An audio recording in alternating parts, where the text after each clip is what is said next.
Sorry यार भाई, इतना गुस्सा कर लिया आपने तो प्रॉमिस अगली बार जरूर सिंगल लूंगा और किंग भाई को स्ट्राइक पे आने दूंगा, ठीक है ना पाकिस्तानियों। दोस्तों, दुनिया में 3 चीजें हैं जो कभी नहीं बदल सकती। पहला सूरज का पूरब से उगना, दूसरा दिल्ली की सर्दी, तीसरा पाकिस्तान की क्रिकेट टीम का इंटरनेशनल लेवल पर बेइज्जती। मतलब हद होती है यार। साल 2025 खत्म हुआ और 2026 आ गया। तारीखें बदल गई, कैलेंडर बदल गया, लेकिन अगर कुछ नहीं बदला तो वो है बाबर आजम का स्ट्रगल और उनके साथ होने वाला मोए मोए। दोस्तों, ताजा मामला ऑस्ट्रेलिया की बिग बैश लीग यानी कि बीबीएल का है। भैया, जहां स्टीव स्मिथ और बाबर आजम एक ही टीम सिडनी सर्कस से खेल रहे थे। दोस्तों, सुनने में ये कॉम्बिनेशन कुछ ऐसा लगता है जैसे कि पिज्जा के साथ करेले का जूस। बिल्कुल भी मैच नहीं करता। और भाई, मैदान पर जो हुआ उसे देखकर तो स्टीव स्मिथ ने भी डिसाइड कर लिया कि आप उनको बाबर के साथ नहीं खेलना। अभी मजा आएगा ना। तो दोस्तों, सीन कुछ ऐसा है कि सिडनी सर्कस फील्डिंग कर रही थी। स्टीव स्मिथ और बाबर पास पास खड़े थे, लॉग ऑन और लॉग ऑफ पर। फिर बल्लेबाज ने शॉट मारा, लेकिन गेंद हवा में नहीं, गैप में थी। अब यहाँ देखिए, स्टीव स्मिथ जो कि बाबर से उम्र में बड़े हैं, वो चीते की तरह दौड़ पड़े, पूरी जान लगा दी, डाई मार दी गेंद को रोकने के लिए। और भैया, वहीं दूसरी तरफ बॉबी बादशाह, ये भाई साहब ऐसे जॉगिंग कर रहे हैं जैसे सुबह सुबह लाहौर के पार्क में टहलने निकले हो। कौन है ये लोग, कहाँ से आते हैं?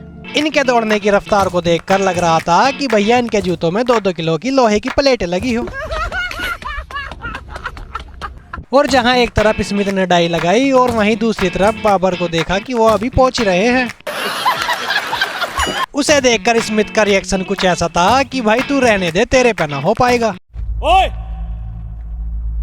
वापस रख उसे। खत्म हो गया भैया मैटर। गेंद बाउंड्री के उस पार चली गई और चौका हो गया। स्मिथ ने बाबर को कुछ बोला तो नहीं, लेकिन उनकी आंखों में साफ लिखा था कि यार ये किस आदमी को टीम में ले लिया, इससे तेज तो एम्पायर भाग लेता है। अब भैया आप ही बताओ, जब इंसान सुबह शाम निहारी और रोटी तोड़ेगा तो मैदान में डाइव कैसे मारेगा। खैर, फील्डिंग में तो जो हुआ सो हुआ, लेकिन असली कांड तो बैटिंग के टाइम हुआ। भैया, मैच का आखिरी ओवर चल रहा था। एक तरफ स्टीव स्मिथ जो आग उगल रहे थे, तो वहीं दूसरी तरफ बाबर आजम टेस्ट मैच की प्रैक्टिस कर रहे थे। स्मिथ ने शॉट मारा, फील्डर डीप में था, आराम से, मतलब भैया बहुत ही प्यार से 2 रन हो सकते थे। भैया, बाबर दौड़ पड़ा, आ जाओ, लेकिन स्मिथ ने हाथ खड़े कर दिए। स्मिथ ने साफ बोल दिया, नो, अपनी क्रीज में वापस जाओ। भाई साहब, ये मूवमेंट तो देखिए, बाबर आधी पिच तक आ गए थे, लेकिन स्मिथ ने उन्हें वापस भेज दिया। जानते हो क्यों? क्योंकि भैया स्मिथ को पता था अगर स्ट्राइक बाबर के पास गई तो यह गेंद को टुक टुक करके रोक देंगे। स्मिथ को भरोसा ही नहीं था भाई बाबर छक्का मार सकता है। सोचिए, दुनिया का नंबर 1 बल्लेबाज क्रीज पर खड़ा है और भैया उसका साथी खिलाड़ी उसको स्ट्राइक देने से मना कर रहा है। इससे बड़ी बेइज्जती और क्या ही होगी। और भैया, स्मिथ का फैसला भी सही था जो उसने स्ट्राइक अपने पास रखी। उसने जो अगली 4 गेंदों पर किया, पहली गेंद सीधा 6, दूसरी गेंद सीधा 6 और फिर तीसरी गेंद उस पर भी 6। भैया, स्मिथ ने तो ग्राउंड में खड़े खड़े ही बाबर को ट्यूशन दे दी। क्या बढ़िया था गुरु। कि बेटा, T20 क्रिकेट इसे कहते हैं। स्ट्राइक रेट 150 होना चाहिए, ब्लड प्रेशर नहीं। अब जरा स्कोर कार्ड पर नजर डालिए, दूध का दूध पानी का पानी हो जाएगा। बाबर आजम ने बनाई 39 गेंदों पर 47 रन, जहां स्ट्राइक रेट गरीबी रेखा से भी नीचे और छक्के 0 बटे अंडा।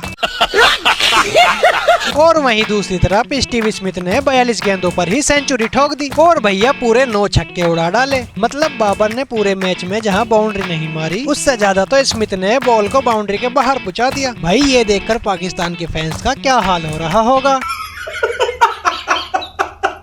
और वो भी सोच रहे होंगे कि भाई हम तो इसे कोहली से कंपेयर कर रहे थे, ये तो जिम्बाब्वे के बॉलर से भी स्लो खेल रहा है।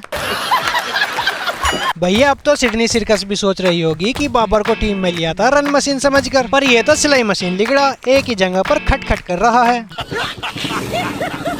तो भैया, यह सब देखकर निष्कर्ष यही निकलता है कि बाबर आजम एक बेहतरीन क्लासिक प्लेयर हो सकते हैं, लेकिन जब बात मॉडर्न T20 क्रिकेट की आती है तो उन्हें अभी बहुत दाल चावल खाने की जरूरत है। स्टीव स्मिथ ने बिना कुछ बोले सिर्फ अपने बल्ले और अपनी हरकतों से बता दिया कि असली किंग कौन है और वजीर कौन है। ऑस्ट्रेलिया में बाबर की ये यात्रा किसी बुरे सपने से कम नहीं है। पहले टेस्ट में धुलाई और बीबीएल में ये रुसवाई। बाबर भाई मेरी बात मानो तो अगली फ्लाइट पकड़ो और घर चले जाओ, वरना किसी दिन फील्डिंग करते हुए स्मिथ भाई बोलेंगे कि भाई तू रहने दे, मैं ही पकड़ लेता हूँ। वैसे दोस्तों आपको क्या लगता है, क्या स्टीव स्मिथ ने रन बनाकर सही किया या फिर बाबर की ये तौहीन थी? कमेंट सेक्शन में जरूर बताना। अगर वीडियो देखकर मजा आया हो तो लाइक वाला बटन दबाकर तोड़ दो, और अगर अभी तक सब्सक्राइब नहीं किया तो भाई क्या कर रहे हो, जल्दी से करो। और मिलते हैं अगली वीडियो में इससे भी तगड़ी बेइज्जती, ओहो सॉरी, एनालिसिस के साथ। तब तक के लिए जय हिंद जय भारत।